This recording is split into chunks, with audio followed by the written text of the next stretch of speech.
A simetria oculta do amor. Bert Hellinger 122 Capítulo 5 O amor e a grande alma. Além de nossos relacionamentos pessoais e dos sistemas sociais a que pertencemos, somos também membros de sistemas de relacionamento mais abrangentes. As diversas ordens do amor que nos secundam em nossos relacionamentos íntimos não se aplicam a outros sistemas. Se estamos às voltas com totalidades maiores e com metasistemas, por exemplo, com Deus, não importa o nome que dermos ao mistério além do mundo, com o destino ou com a plenitude do universo, essas ordens e princípios não são aplicáveis. Tentar aplicá-los leva a consequências absurdas. A evocação de nossas experiências infantis pode fazer com que busquemos Deus ou o mistério além do mundo, à semelhança de crianças que buscam seus pais, um bom pai ou uma boa mãe. Então acreditamos como crianças, esperamos como crianças, confiamos como crianças, amamos como crianças, e, como crianças, temos medo do que está além de nossa experiência.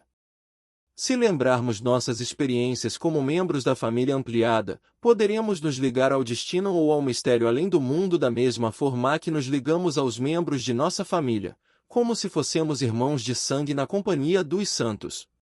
Mas então, como numa família, talvez sejamos escolhidos ou rejeitados de acordo com uma lei que não conhecemos nem influenciamos. Evocando nossas experiências na qualidade de membros de grupos livremente escolhidos, podemos ligar-nos ao mistério do mundo como se fossemos seus sócios, representantes ou porta-vozes, fazendo alianças e acordos como se a vida nos permitisse regular o dar e o receber mútuos e controlar os lucros e as perdas mútuos. Podemos ainda lobrigar o mistério além do mundo como se estabelecêssemos um relacionamento íntimo onde haja um amante e uma amada, um noivo e uma noiva. Finalmente, podemos nos ligar ao mistério como os pais se ligam aos filhos, comunicando-lhe o que achamos errado em seu mundo e exigindo melhorias. Não satisfeitos com o mundo tal qual é, tentamos salvar dele a nós mesmos e aos outros. Há, porém, outro caminho. Quando nos associamos ao mistério do mundo, conseguimos esquecer o que se aplicava aos relacionamentos conhecidos, assim como, ao nadar no oceano, esquecemos os rios que o alimentem. Quando alcançamos um fim, esquecemos os meios. A ausência e presença. Um monge, saindo em busca do absoluto, aproximou-se de um vendedor no mercado e pediu-lhe comida. O vendedor observou-o por um momento. E, dando-lhe o que podia dar, perguntou-lhe: como se explica que me peças o de que precisas para sobreviver e, mesmo assim, te permites achar a mim e ao meu negócio coisas insignificantes? A simetria oculta do amor. Bert Hellinger 123 Em comparação contigo e com o que é teu. O monge respondeu: em comparação com o absoluto que procuro, de fato, tudo mais parece insignificante. O vendedor não ficou satisfeito e fez outra pergunta: se esse absoluto existe, está além de nosso alcance. Portanto, como ousar buscá-lo como se ele pudesse ser encontrado no fim de uma longa estrada? De que modo tomar posse dele ou pretender ter dele um quinhão maior? Ao contrário, se esse absoluto existe, como poderia alguém distanciar-se dele e ficar excluído de sua vontade e zelo? O monge respondeu: somente aqueles que podem despojar-se de tudo o que lhes pertence, de boa vontade, esquecer o que está atado ao aqui é agora, alcançarão o absoluto. Não convencido ainda, o vendedor o pôs à prova com outro raciocínio. Presumindo que o absoluto exista, ele deve estar perto de todos, embora oculto no aparente e no et-ru, assim como a ausência está escondida na presença, o passado e o futuro no aqui é agora. Comparado ao que está presente se nos afigura contingente fugidio, o absoluto parece limitado no espaço e no tempo, como o passado e o futuro em comparação com o aqui é agora. Mas o que está ausente só se mostra no presente, como o passado e o futuro só se mostram no aqui é agora. Como a noite e a morte, o absoluto encerra, oculto para nós, algo que ainda virá. Há, porém, momentos em que, num piscar de olhos, o absoluto ilumina de súbito o presente, como o relâmpago ilumina a noite. A simetria oculta do amor. Bert Hellinger 124 Assim também o absoluto se aproxima de nós no atual aqui e ilumina o agora. O monge, por seu turno, perguntou então ao vendedor: se o que dizes é verdade, Que resta para nós dois? E o vendedor respondeu: para nós ainda resta, mas por pouco tempo, a terra. Trocar uma fé menor por uma fé maior. O pai de um dos participantes de um grupo era um ex-sacerdote que renunciara à ordem religiosa, constituíra família e tivera vários filhos com a esposa. Na constelação, acabou tendo uma posição entre a ordem religiosa e a família. Ellinger, observando a constelação, vocês podem perceber que teria sido mais fácil para o pai ter ficado no mosteiro.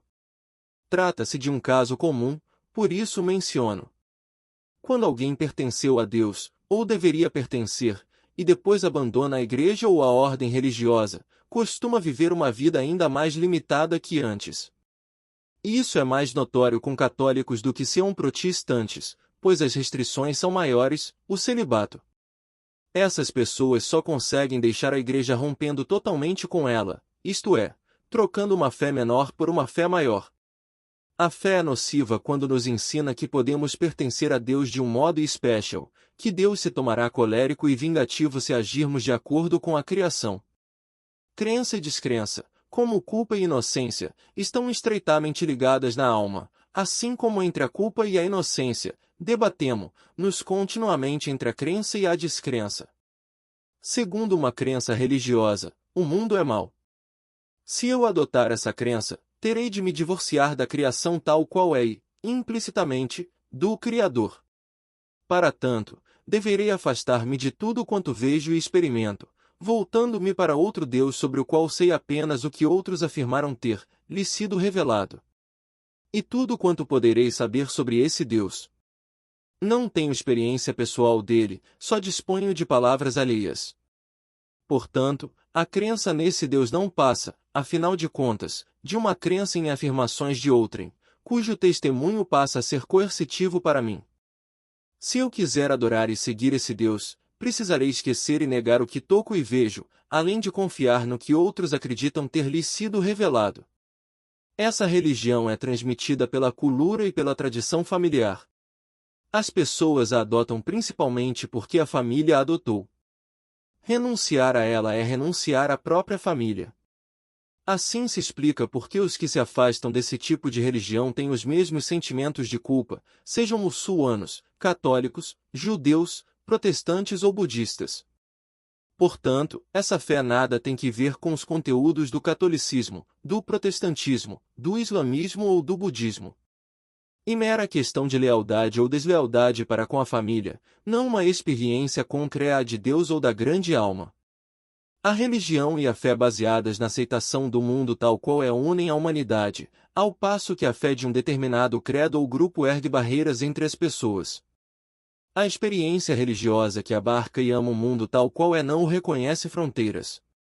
Aqueles que aceitam e amam a terra tal qual é não podem confinar-se num único grupo.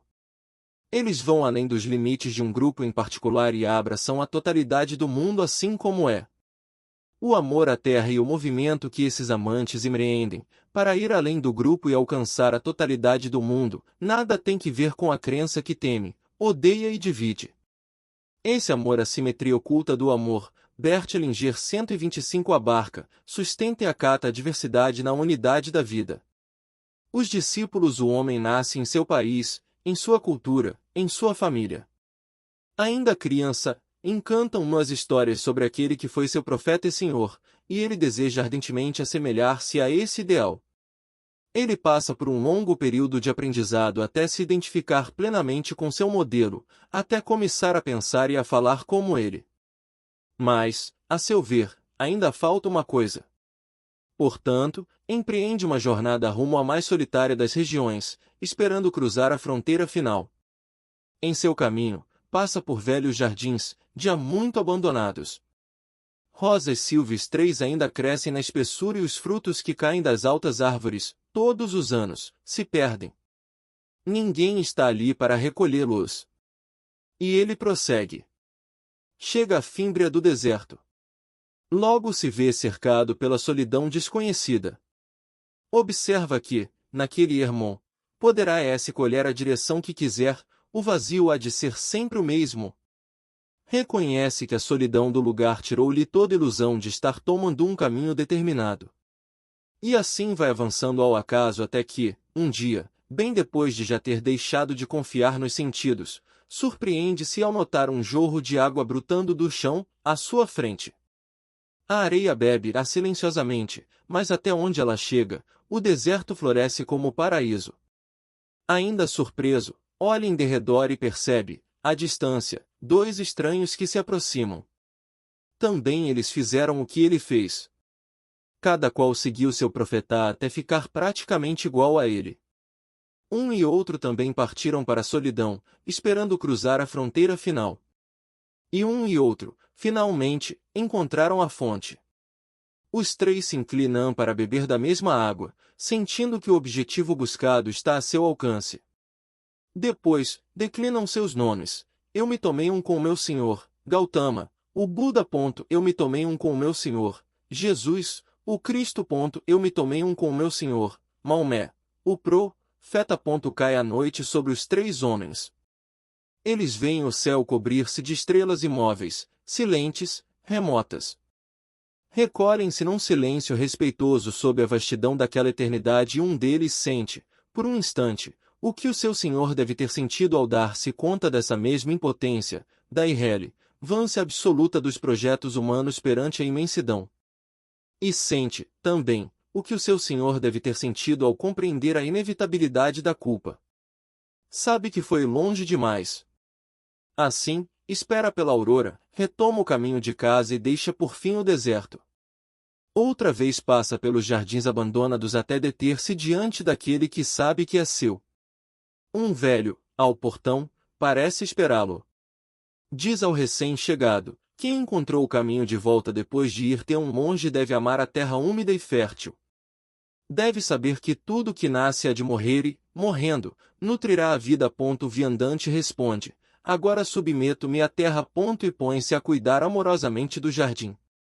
A simetria oculta do amor, Bert Hellinger 126 transcrito Grace. O meu coração, você está vivo Grace, sou filha de sobreviventes do Holocausto e creio que isso marcou a minha vida. Outra coisa que a marcou foi o fato de eu ter crescido na Alemanha do pós-guerra. Hellinger, você cresceu na Alemanha do pós-guerra? Grace, sim. Atribuo a isso a total falta de relacionamentos na minha vida. Hellinger, como seus pais conseguiram sobreviver? Grace, eles eram judeus poloneses e fugiram para a Ásia. Nasci no fim da guerra. Fim do conflito, vieram parar na Alemanha e eu me tomei alemã por acaso. Hellinger, teve parentes mortos? Grace, praticamente todos, exceto meus pais e uma irmã de meu pai. Hellinger, diga os nomes dos que morreram. Grace, os nomes? Não posso. Não sei. Hellinger, refiro-me aos seus avós. Grace, todos os avós. Hellinger, os 4 morreram? Grace, sim. Hellinger, quem mais? Grace, todos. Minha mãe tinha 4 irmãs e um irmão, morreram. Dos 6 irmãos de meu pai, ele conseguiu salvar uma irmã, os outros se foram. Meus pais eram os mais jovens de suas famílias, o que quer dizer que os membros restantes já tinham filhos. Meus pais se casaram quando a guerra eclodiu. Tudo muito confuso. Não sei mais nada. Hellinger, vou escolher os representantes. Grace, talvez seja bom eu dizer mais uma coisa. Meu pai me dizia, aliás tanto eu quanto minha mãe, que eu me pareço muito com uma de suas irmãs. Hellinger, e foi bom mesmo dizer isso. Vou escolher os representantes de seus avós e de todos os tios e tias que já faleceram. Tem irmãos e irmãs? Grace, uma irmã e 2 irmãos, mas um irmão morreu com apenas um dia de vida. Sou a primeira, mas não deveria ser. Na verdade, sou a segunda. Hellinger, o primeiro filho morreu? Grace, sim. Hellinger, precisamos dele também. Escolha os representantes de todos os que morreram, da família de seu pai e de sua mãe. Grace escolhe os representantes. A simetria oculta do amor, Bert Hellinger 127 Hellinger, para Grace agora olhe para eles, para cada um deles. Para o pai, tome-a pela mão, aproxime-se dos membros de sua família e incline-se respeitosamente diante de cada um. Grace e o pai fazem profunda reverência ao avô paterno. Ellinger, para Grace não há pressa, use o tempo que for necessário. Longo silêncio. Olhe para ele e diga-lhe: querido vovô. Grace começa a chorar. Grace, querido vovô. Ellinger, olhe para mim. Grace, ainda chorando, olhe para mim. Ellinger, afetuosamente. Grace, afetuosamente. Ellinger, ainda estou viva. Grace, ainda estou viva. Ellinger, considero a minha vida um dom especial. Grace, considero a minha vida um dom especial. Ellinger, no meu coração, você está vivo. Grace, no meu coração, você está vivo. Grace e o avô paterno se abraçam. Ellinger, para Grace, respire profundamente. Para o pai, após longa pausa, leve-a para junto da avó e faça a mesma coisa. Grace e o pai curvam-se profundamente diante da avó paterna. Ellinger, diga: querida vovó. Grace, querida vovó. Chorando. Ellinger, eu a reverencio. Grace, eu a reverencio. Ellinger, por favor, seja afetuosa enquanto eu estou viva e você está morta. Grace, por favor, seja afetuosa enquanto eu estou viva e você está morta. Ellinger, vá até ela. Grace e a avó paterna se abraçam. Agora, curvem-se diante de todos com respeito e amor. Grace e o pai fazem profundas reverências às tias e tios paternos. Para Emian, tome-lhe a mão e vá para junto de seus pais, irmãos e irmãs. Curvem-se diante deles profundamente. Grace e a mãe curvam-se diante do avô materno. Grace e o avô se abraçam. Para Grace, peça-lhe a bênção. Grace, soluçando baixinho: por favor, abençoe-me. Ellinger, diga: você tem um lugar no meu coração. Grace, você tem um lugar no meu coração. A simetria oculta do amor. Bert Hellinger 128. Ellinger, em mim, você ainda está vivo. Grace, em mim, você ainda está vivo. Ellinger, para Grace, agora vá até sua avó. Grace e a avó materna se abraçam. A seguir, Grace e a mãe fazem reverências às tias e tios maternos, abraçando-os depois. Agora, abrace seu irmão. Ela abraça o irmão falecido. Vou colocá-la entre seus pais. Grace, agora, sinto-me segura. Quero dizer uma coisa ao meu irmão. Ellinger, pois diga. Grace, ao irmão, você escolheu a saída mais fácil. Ellinger, para Grace, diga-lhe: eu o perdi. Grace, chorosa: eu o perdi. Ellinger, você é o meu irmão mais velho. Grace, você é o meu irmão mais velho. Ellinger, sou a sua irmãzinha. Grace, sou a sua irmãzinha. Ellinger, para os representantes, quero saber qual foi a experiência de vocês. Avô paterno, muito triste, muito comovente, mas ainda assim me sinto feliz e alegre por ela estar viva. Avó paterna, fiquei feliz e pensei: sua tolinha, vá viver a sua vida e não se preocupe conosco. Irmão mais velho do pai, senti-me triste e comovido, mas afetuoso para com ela, querendo-lhe bem. Segundo irmão do pai, fiquei muito triste, mas de coração aberto para ela. Terceiro irmão do pai, senti-me triste, agitado como um motor em movimento. Pausa. A certa altura, foi como ficar diante de um pelotão de fuzilamento. Irmã mais velha do pai, senti-me profundamente comovida e feliz pela oportunidade de encontrar você, de saber que está viva. Segunda irmã do pai, senti muita tristeza e queria você viva. Avô materno, muito comovido, uma mescla de alegria, tristeza e orgulho. Avó materna, a princípio, senti-me triste, depois orgulhosa e por fim excitada quando todos nos abraçamos. Irmã mais velha da mãe, senti-me trêmula, agitada, muito excitada por encontrá-la. Segunda irmã da mãe, meu coração chegou a doer, mas em seguida fiquei feliz por poder abraçar, a simetria oculta do amor. Bert Hellinger 129. Terceira irmã da mãe, senti o coração cheio de amor e esperança ao saber que você estava realmente viva. Quarta irmã da mãe, senti-me triste e queria abraçá-la. Irmão da mãe, fiquei triste por ignorar se você sabia quando e onde, exatamente, eu morri. Mas também muito feliz por poder voltar e nos vermos. Elingir, e o pai, o que sentiu? Pai, muito amor pela minha filha e gratidão por ela encontrar meus pais, meus irmãos e irmãs, a quem pude apresentá-la convenientemente pela primeira vez. Isso significou muito para mim. Elingir, e a mãe? Mãe, sobretudo nos últimos minutos, percebi uma luz na minha filha. Meu coração ardia por essa luz, pois perdi muitos entes queridos e sabia que pelo menos ela estava viva. Elingir, e o irmão? Irmão falecido, a princípio, fiquei bastante isolado, mas depois notei que me reconheciam e precisavam de mim. Senti-me então um irmão e um protetor. Elingir, desejo-lhes todo o bem e toda a paz possíveis. Obrigado. Para os presentes, após longa pausa na Alemanha, ensinam-nos que não devemos esquecer, devemos recordar o que aconteceu. Frequentemente somos censurados por pessoas que se julgam superiores, o que produz péssimo efeito na alma. A maneira certa de recordar é o que acabamos de fazer aqui, lamentando junto com os mortos, sendo um com eles. Isso cura a alma, tudo mais é prejudicial. Longo silêncio. Preciso de algum tempo para me recuperar. É espero que entendam. Longo silêncio.